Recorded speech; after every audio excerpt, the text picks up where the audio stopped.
We need to put some safety equipment on, particularly ear defenders, because it can be quite a noisy test. And we will press the trigger to fire.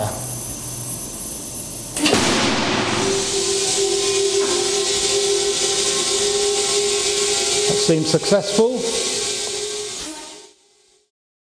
This is your corner? Yeah, this is one corner where we work on what we call thermoplastic composite sandwich structures. That sounds complicated. It is, yeah. Well, no, it isn't. It's very simple. This is the simplest form of a woven textile of glass held together by a thermoplastic matrix. In this case, it's polypropylene. That's the basic ply, as we call it, of the composite. And we can combine several of these to determine the thickness of the material. The work I'm particularly involved in combines the composite with a very lightweight polymer foam core. Again, this is polypropylene again. So it's effectively using, when you combine into a sandwich structure, we take the composite, however many sheets we want, and we place them into an oven. That melts the polymer in the material. Of course, you've still got the reinforcement there, the glass reinforcement, so it holds together, and they are then transferred over here to combine with a cold polymer foam core. So this is the lightweight core that combines with the composite skin.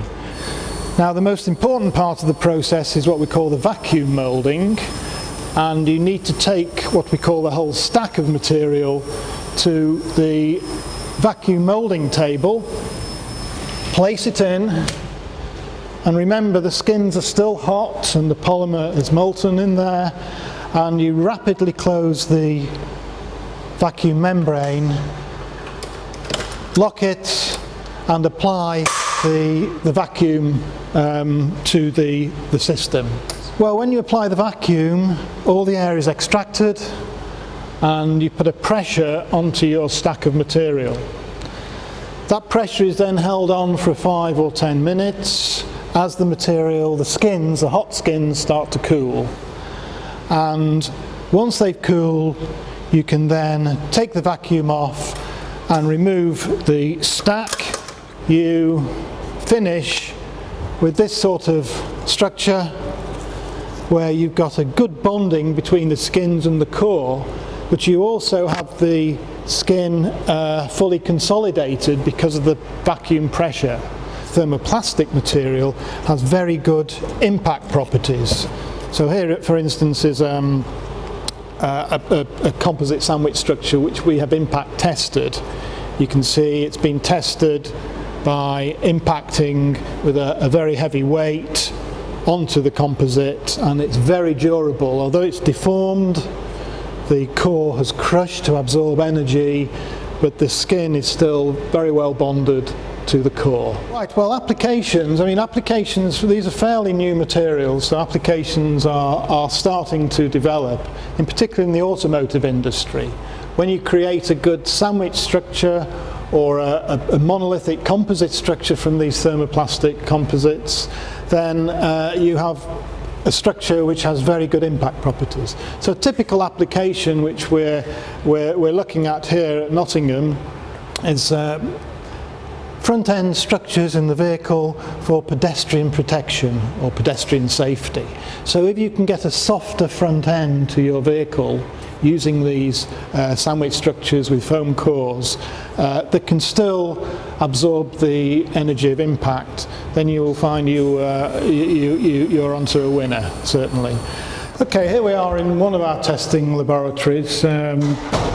We have here, it's actually behind you, a specially built test rig for impact testing. In particular, it's used for pedestrian safety testing. An upper leg impactor, which is essentially a model impactor of the upper leg. We have developed our own lower leg impactor. We have composite bones which have fracture properties very similar to standard bones, so you can actually mimic the fracture behaviour that might occur in an impact.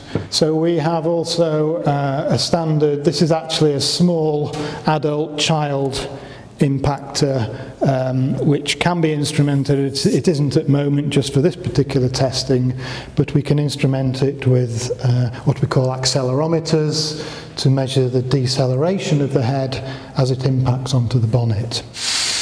We need to put some safety equipment on, particularly ear defenders because it can be quite a noisy test, and eye protectors.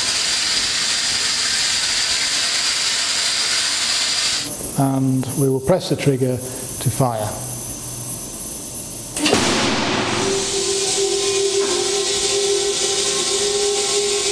That seems successful. And as you'll see, it's quite a violent test in that we're firing at full speed of 11 meters per second into our composite panel.